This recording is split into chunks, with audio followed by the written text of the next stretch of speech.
নবী করিম সাল্লাল্লাহু আলাইহি সাল্লাম এই দোয়া শিক্ষা দিয়েছেন আমাদেরকে।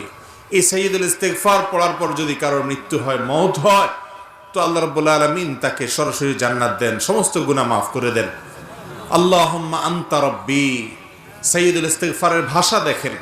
আল্লাহুম্মা আনতা রাব্বি, হে আল্লাহ আপনি আমার রব, আপনি আমার মালিক, আপনি আমার পালনকর্তা, আমি আপনার গোলাম।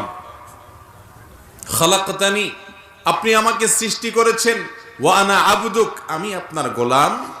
ওয়া আনা আলা আহদিকা ওয়া ওয়া'দিকা মাস্তাতা'ত, আপনি যে আমাকে আপনার রব হিসাবে আমার কাছ থেকে যে স্বীকৃতি নিয়েছেন, আমার কাছ থেকে যে ওয়াদা নিয়েছেন যে আমি আপনার কথা মেনে চলবো, আমি চেষ্টা করেছি, যতটুকু সম্ভব হয়েছে সে অনুযায়ী চলেছি। আবু উলাকা বিনিআমাতিকা আলাইয়া, আপনি আমাকে অগণিত নেয়ামত দিয়ে রেখেছেন। কত নেয়ামতের মধ্যে